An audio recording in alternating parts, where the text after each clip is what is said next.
Hello everybody, I'm Stephanie. I know it's been a few weeks since I have put out a video, and I just wanted to kind of walk you through what's been going on in my life, and it's had a lot to do with low back pain. And I know a lot of you out there have dealt with or are dealing with low back pain, and you're looking everywhere for answers.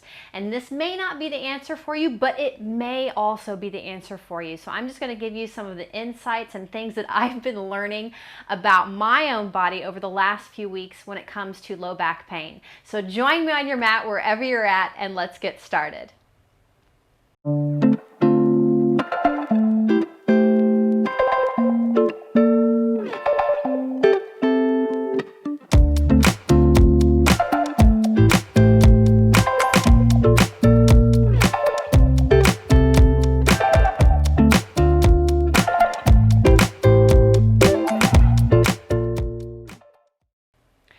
When it comes to yoga, so much of us in the Western world see it only as a physical practice with our asanas, with our different postures, with that movement, because that's something that we can visually see, that we can tangibly do. But when we get to a point where we cannot move, and that's kind of where I have been over the past month, it hurt to move, it hurt to sit, it hurt to do everything. And this is especially very frustrating for those of you that are very active. If you're very sedentary and you tend to sit and be still a lot, you may need to be a little bit more active, and that may be why you're in pain. But for those of us that find ourselves in pain, but we're very active all the time, it becomes very frustrating, and we want to fix it, and we want to fix it now because we want a quick fix. And I wanted that same thing. And it takes a toll on you mentally and emotionally. But what I'm trying to say is, for me, it was hard because I couldn't practice the physical practice of yoga on my mat. I couldn't do those postures. I couldn't go through the flow that I love so much, and that was frustrating. And then I kind of really had to pull myself back in because some of the things that I've been saying to you, I wasn't taking to heart. Yoga is not just movement. Yoga is a whole philosophy and a thought style and a lifestyle and a practice beyond just on the mat. It is more than just physically moving. It's bringing that union, that yoke of mind, body, and spirit, and learning those things in ourselves. And so I really kind of had to pull back and say, now, wait a minute. What is yoga? We want to learn about ourselves and realize about those selves. So I realized that even though I was in pain and I couldn't move very well and I couldn't do my physical practice, I could still practice yoga. I could still work on making those connections. And one of the things that I came to is that with yoga, not just in our practice physically, but in yoga, the philosophy, we want to have four things. We want to have balance, strength, flexibility, and traction. And I kind of had the perfect storm going on where there was something going on in my life to throw off all of those four areas. So today I want to share with you just some of the insights that I learned. I hope maybe they'll start to put you in the right direction if you're dealing with low back pain, especially if you're an active person and some of the more traditional things that people are told to do when they have low back pain is just not working for you. So we're going to look at the first thing today, which is balance. And that doesn't really have so much to do with practicing balanced postures, but it's balance in your life. So many times, if we can look back, and this is very true for even me with these past 4 weeks when I was in pain, when we are in chronic pain, like a very deep pain that is just not from an accident, something specific that you can say, oh, I tripped, I fell, I did this or that, but it just kind of comes out of nowhere. It is very often related to what's going on inside your body. It's coming from a very energetic level. And especially right now, you may be feeling this extra kind of, this extra stress and frustration. And if we're holding it in and controlling and trying to do everything we can to be good and not processing it, not working it through in our minds and our bodies and our lives, where is it going to go? It's going to go somewhere. So for me, where did it go? It went into my low back. It went into my SI joints. So A little less talky, let's actually starting to get some practical applications. So when my balance was out of order, I was stressed to the max. But that stress also was just one thing on a couple of other layers. I also had some tight muscles in my back that with that extra stress, they became trigger points. They became sections of inflammation. And when you're in pain, you're just wanting to look for ways that you can get out of pain first. You know, along the way, you may have to do some physical therapy, or you may have to work on building some strength. And we're going to get to that strength one in some future videos, but we're going to talk about just the balance today, getting that stress, those trigger points, the inflammation down.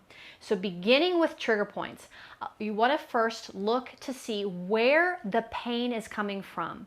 So for me, it was very interesting. I was sure it was my SI joints. And if you don't even know where those are, on your back, right where the spine comes down to the pelvis, there's these two kind of bony points you can kind of feel.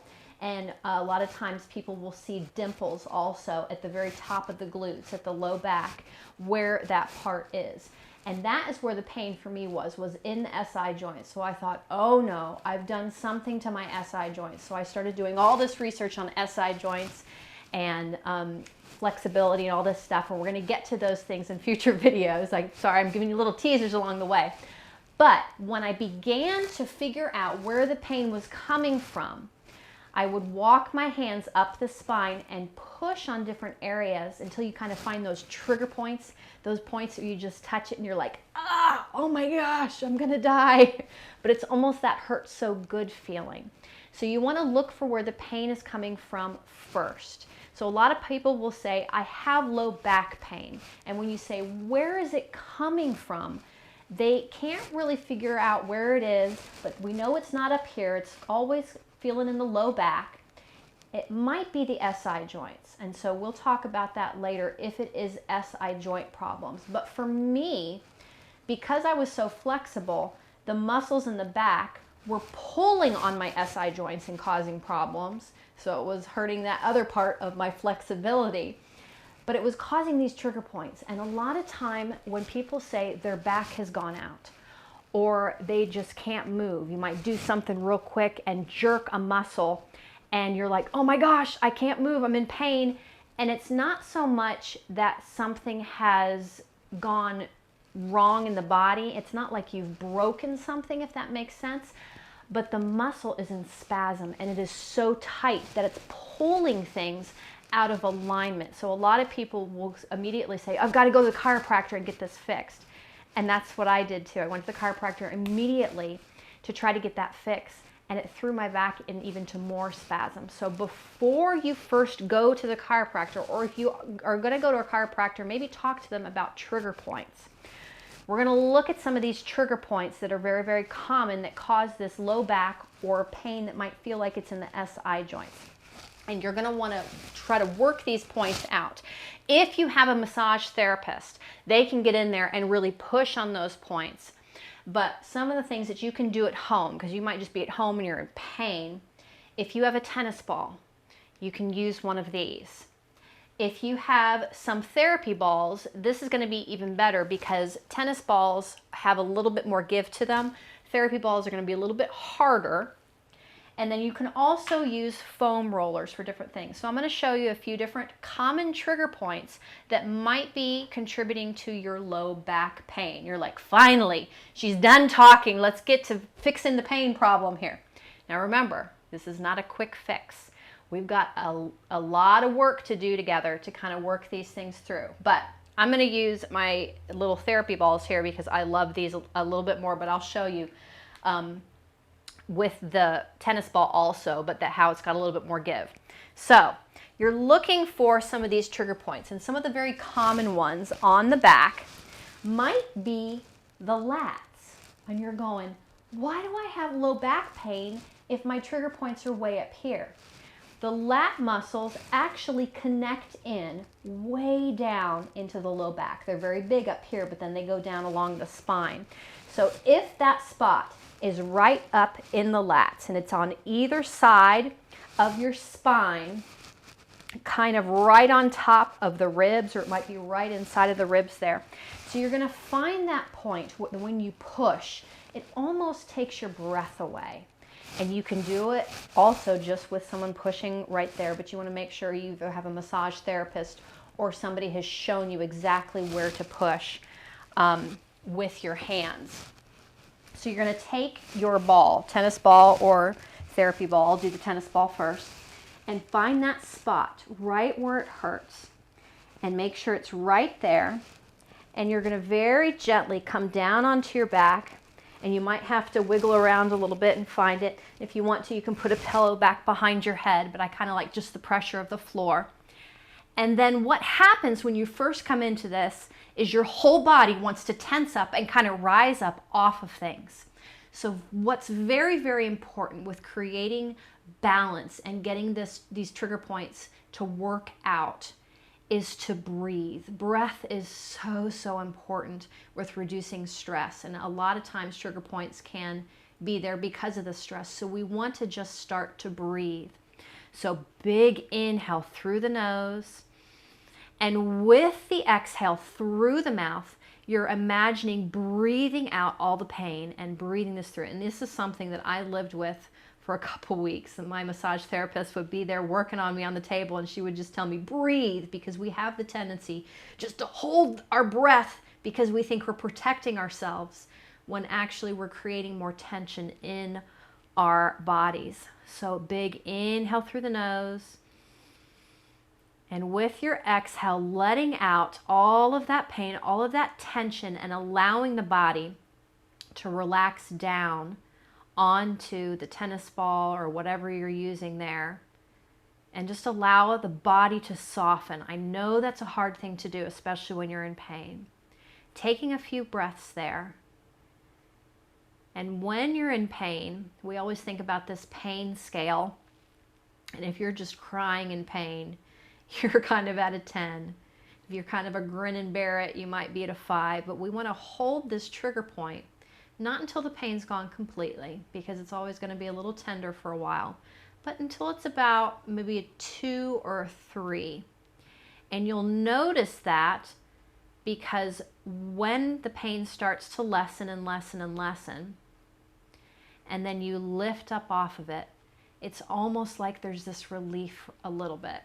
Pain's not completely gone per se, but it feels a lot better. So the lats may be one of those places. And very likely, just because one side of the body hurts, that might not be the only side. It's very common that if there's a trigger point on one side, there's also the same trigger point on the other side. So you want to look at the lats. Then we're moving on down.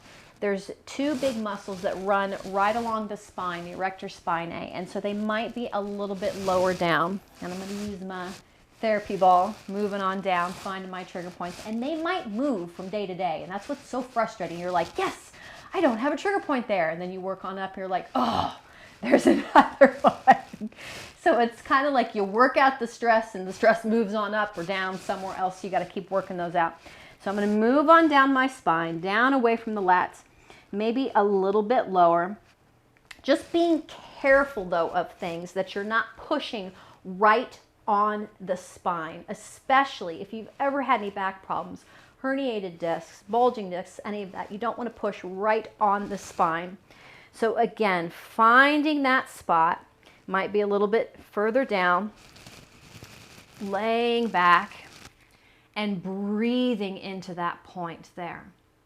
Just taking some big breaths in and breathing out all of the pain there. When that pain level comes down to a 2 or 3, when you lift up and you feel it kind of subside for a moment, rolling off and working your way down. So always working down or up from the sorest spot. And then working down, and it might be into the QLs, which it's way, way low back, way deep on the inside. And this is kind of where mine tend to settle. I can get these ones worked out, and then I have to get a massage therapist to really get in there for the QLs on the low back. So it's right above the SI joints there down at the base of the spine. Really breathing into those. So just noticing if that lets some of the pressure release off of the low back, just working all those trigger points up and down the spine.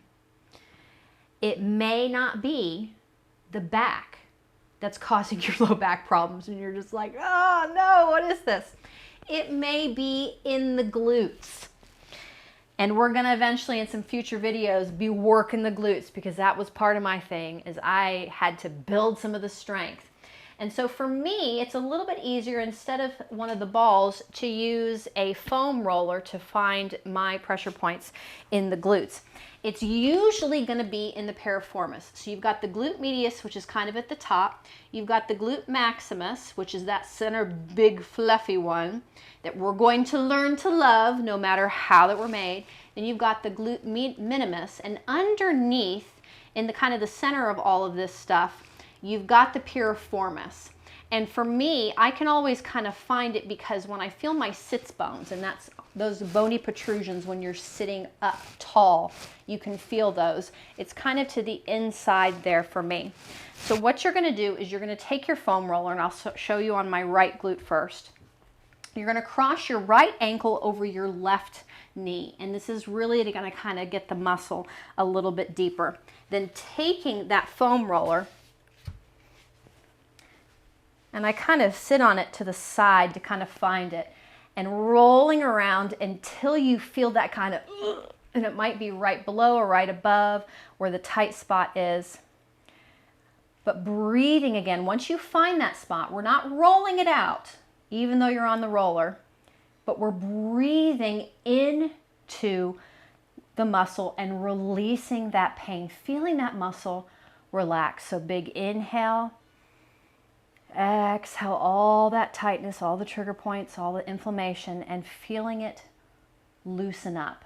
Again, when you get to a 2 or 3, releasing it, and then doing the same thing on the other side. Make sure to do both sides, because we're working on this balance, because our bodies have been out of balance, because the trigger points, the spasm in the muscle is pulling things out of balance. So this time crossing left foot over right knee. I'm going to roll over into the side. Ooh, that one's a little tender today. And you'll know it when you feel it. You want to get right on that tender spot. Hold it. Breathe through here and release it, feeling it let go. And you might have to do this a couple times a day. Once you have released, or the trigger points are starting to soften a little bit, you want to continue to get the inflammation down. And our go-to thing here in the Western world is medication, because we want to be out of pain. But pain, we need to change our thought process about it, is not a bad thing. Pain tells us what's going on in our bodies. Now, I know chronic pain is a whole nother discussion. People that live for years and years with pain, and trigger points can sometimes release some of this chronic pain that's built up in our bodies. But once you've done that trigger point release, you want to start looking at some alternatives to taking medicines, especially non-steroidal stuff. You do not want to mess around with Advil or anything like that that's going to mask the pain. We want to work through the pain to know how we're doing daily. So ice is going to be your best friend. Every morning for the past month, I've gotten up, put ice all up and down my spine, and just kind of bundled up as I'm sitting there and shivering. But oh my goodness, it would release some of that tension in the back. And then as the time is progressing, and the ice, you want to work it then with some heat. So then a heating pad or a warm bath, and going back and forth between ice and heat to kind of let those muscles relax. We want to get that inflammation down. Some other things that you can do that are natural anti-inflammatories. CBD, amazing, but making sure that it's a pure source, that it is not something that's got a bunch of fillers or flavors or cheap. I hate to say that, but good CBD oil is a little pricey. But when it comes to your health and pain, we're kind of almost willing to do anything. So if you want a little bit more information on that, you're welcome to contact me. I can give you my thoughts on some brands that I really like. But CBD, also something that is a little bit different that many people may not use. Some people it works for, some people love it, some people hate it. So it's not a fix-all. None of this is a fix-all. Is something called DMSO, which is a byproduct of paper making. And so because it's a byproduct, it's one of those things that really can't be regulated by the FDA, and it's got some controversy behind it. And if that scares you, that's fine, don't try it. But if you're wanting to try it, it's called DMSO. And on the can, it's a little scary because it says don't put on your skin, but you can put on your skin. It kind of feels like icy hot, but it gets down past the skin and into those muscles that are really, really tense. And it is a little bit cheaper. So you can find DMSO in some organic food stores. You can find it on different websites. You can also contact me if you want some more information about that. And then one of the things that I have absolutely fallen in love with over this past month is turmeric. I know you've heard about the anti-inflammatory properties of turmeric, but not just the turmeric pills that you kind of see in the supplement aisle. I'm talking about going and taking fresh turmeric and making your own golden milk. And I'm going to post the recipe for the golden milk with this video, the link to that, so that you can make your own. But drinking it in the morning first thing, drinking it before you go to bed, and it really kind of just gets into your system and is a natural anti-inflammatory instead of just masking the pain. So this first thing that we're looking at today is to restore some balance in our body. We want to get the inflammation down through things that we ingest, through things that we're doing, through releasing those trigger points. And next week, we're going to talk about that stress element and really working through some of that stress and that relation to pain in our body. So I hope this has helped you a little bit. I'm just kind of sharing where I'm at in my journey. Thank you so much for joining me today. Blessings and namaste.